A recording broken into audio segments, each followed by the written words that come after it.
Hello mga kumaring mukbang. So, ito na naman tayo ngayon. Kakain na naman tayo kaya samahan niyo po akong kumain today.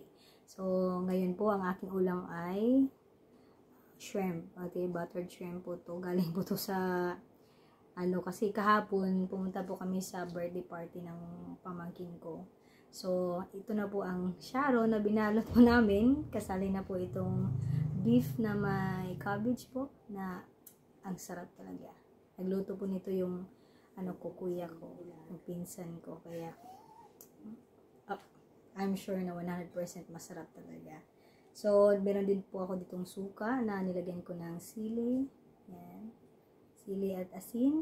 Pang sausaw natin sa ating shrimp. Tapos, of course, hindi talaga mawawala ang ating pipino. Okay? Kasi, it's good for the skin. So, meron din po ako ditong konting, appetizer is matamis para kung maumay tayo, at least meron naman tayong diba? Hindi naman nakakaano masyado yung pagkain. And of course, meron tayong tubig. Hindi mawawala ang tubig. So, stop muna ako sa soft drinks ngayon. Tubig muna kasi it's good for the health. Okay, so kain na po tayo guys. Let's eat.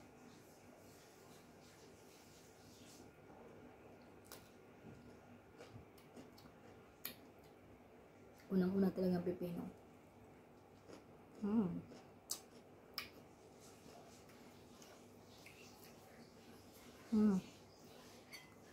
Masarap talaga magkamay no pag nasa bahay ka lang.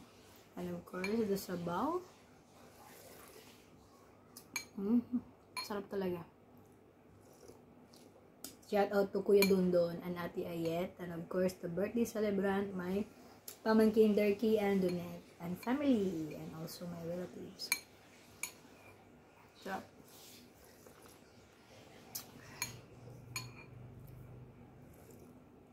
Hindi yung masarap higupin sa umaga, diba?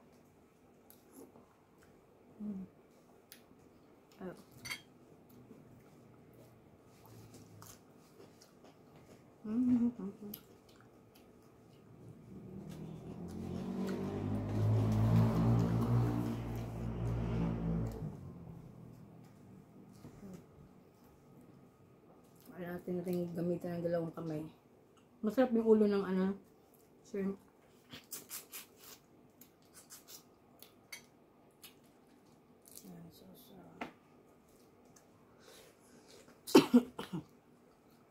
Masyadong yung suka. Maasim. Pero masarap. Good combination.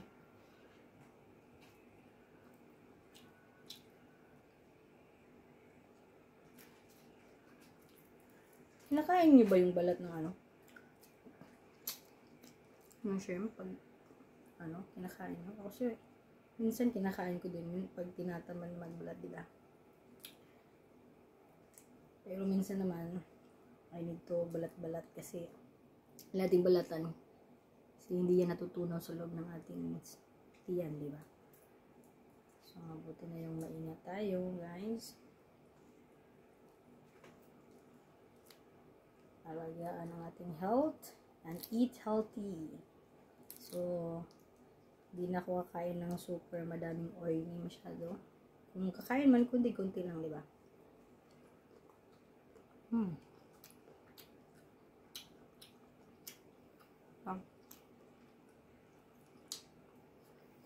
Ang favorite lang na sausawan ng ng butter shrimp is yung suka na may asin. Sarap talaga siya sausaw. Kasi nagpa-fried ko yung lasa.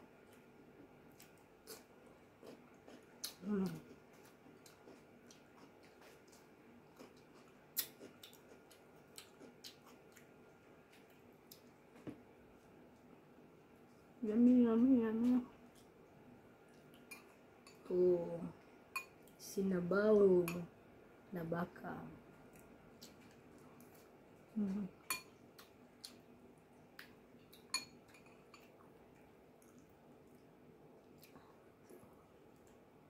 Kasi tuwing nagluluto yung kuya ko, ito yung pinaka-paborite kong niluluto niya. Sarap kasi.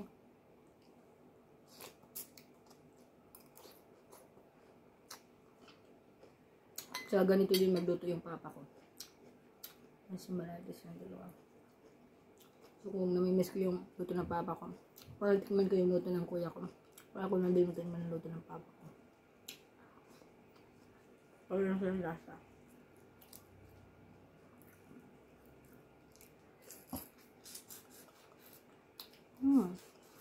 Sarap.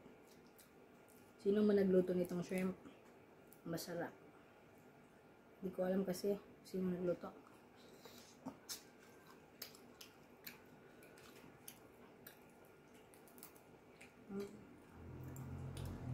Hindi talaga mawala sa handaan, di ba, ang shrimp, buttered shrimp.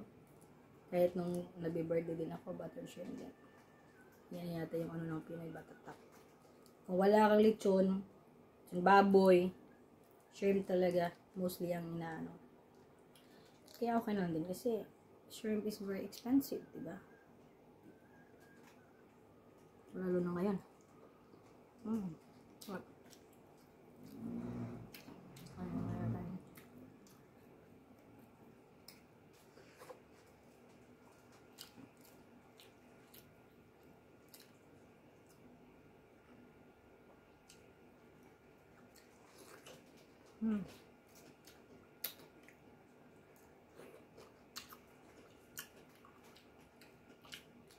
Sarap talaga ng cucumber.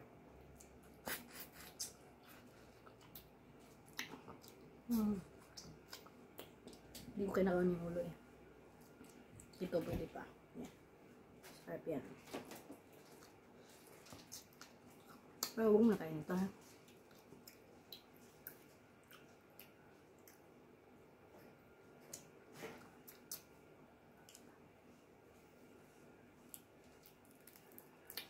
Salamat sa binalot naming pagkain na natira kagabi.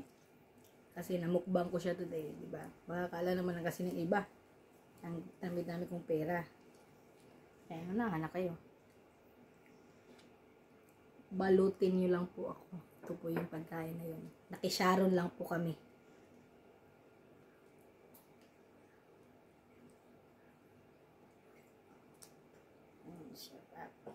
Ano mo?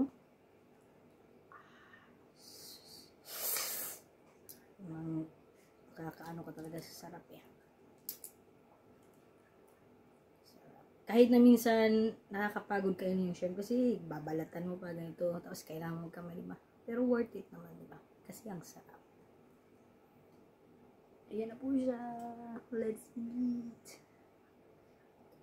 Pasok sa mga.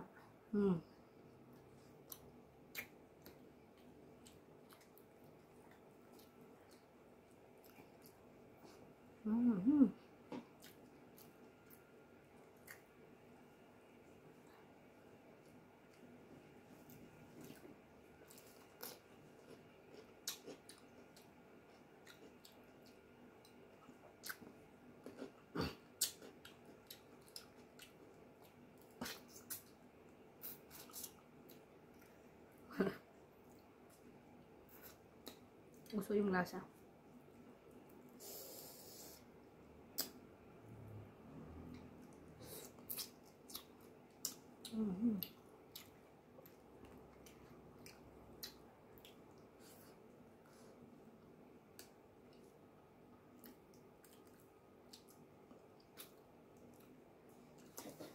Sarap sa chipin.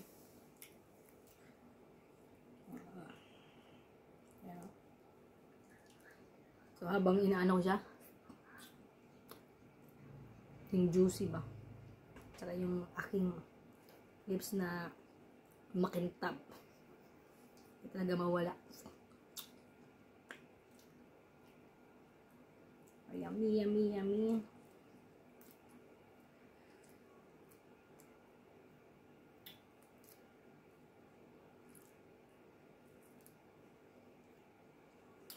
Ang sa Thailand kasi, dito sa Thailand marami yung shrimp kaysa sa alimango.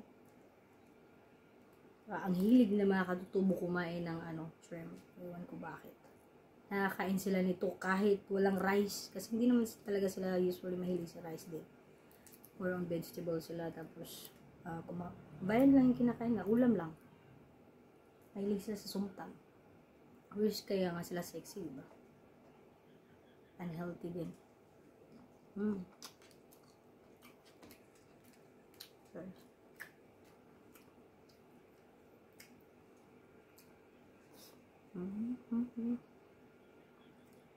Wala na akong rice.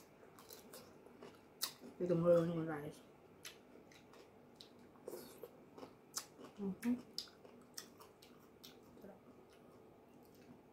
Sana ganito lagi yung ulam, no? Sana lagi may birthday. Para makalibre.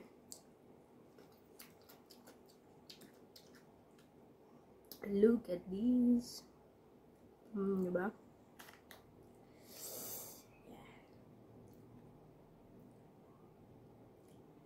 Ito masarap sipsipin yan. Kasi maano siya ba, ma-juicy, diba? Okay.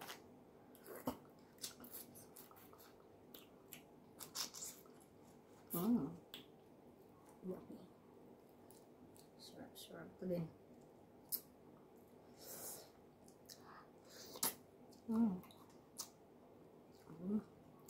Sarap diba? Pag minsan-minsan ka na nakakain.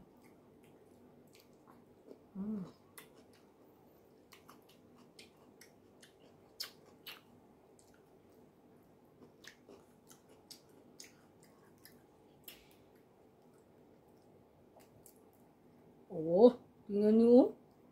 Grabe. Yung juice ba? Ay, sarap.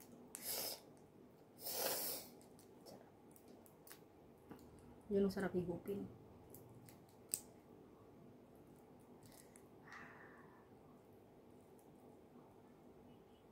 Delicious. Masarap. Lami. Aroma. Diyos ko Lord. Kung ano-ano pang lingwahe yan.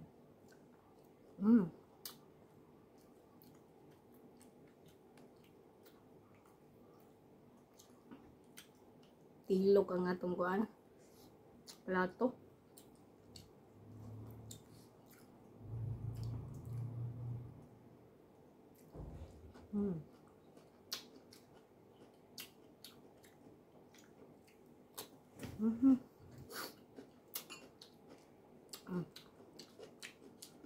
Wala kong susawan, no? Lami kayo ang susawan ako ba?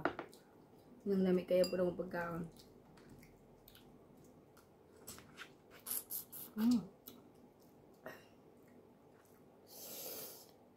iba eh.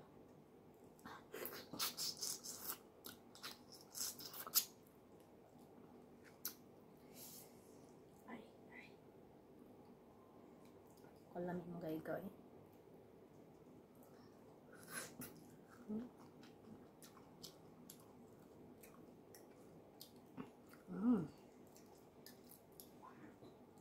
Baka tumalsik eh. Sorry. Tumalsik talaga eh. Lagot yung phone ko ah.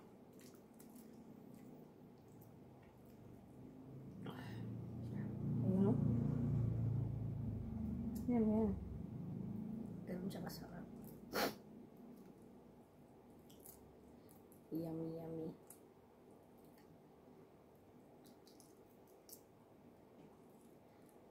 Paano nga?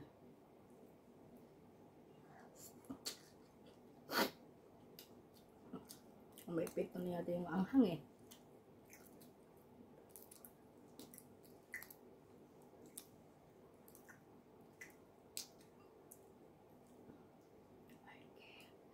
Panghang na.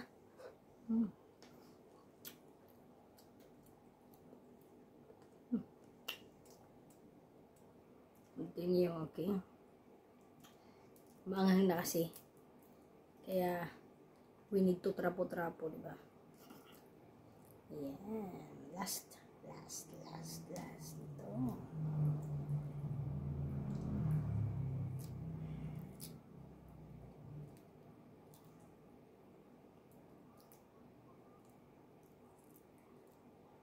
I-share nyo naman yung ano ko guys, yung videos ko para naman pag dumami na, diba? Makapag-invite naman ako ng aking mga pinsan, makapag ano naman ng masarap na pagkain para imukbang. Tapos maraming tao nagmumukbang, hindi yung ako lang, kasi nakakasa din minsan mag-isa ka lang eh. Hindi naman sila kumakain na hindi masarap yung pagkain. So you need to serve a good food, diba? Malay mo.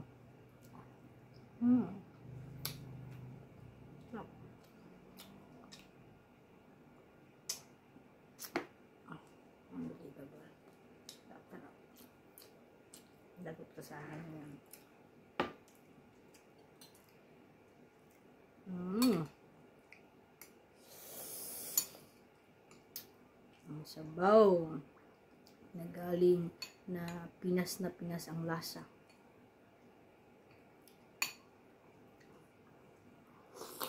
Mm.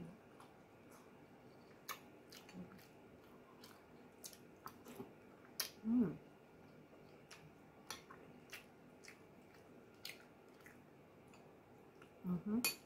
Look at that. Ano ba yung taba-taba ng beef? Look at that. Sarap. Yan ang masarap sa inihaw. O sa ano? Sa sinabaw.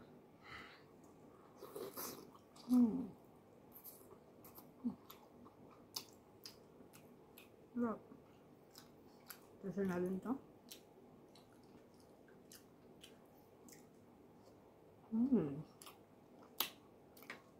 The best.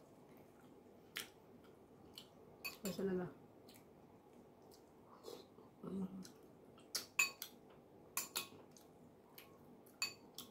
Cabbage.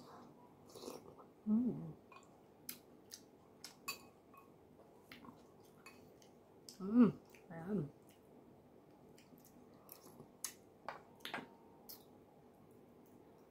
Ito po yung laman ng ano, sa sinabaw. Diba?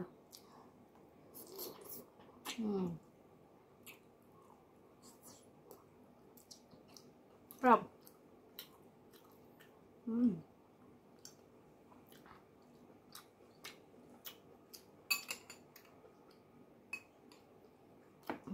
Masarap. Kaya ano, hindi matigas. Malambot.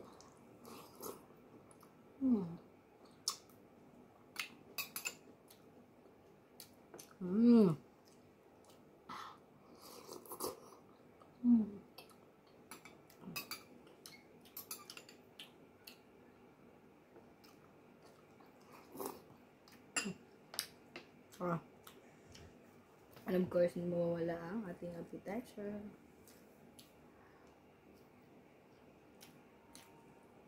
Dapat balance, diba?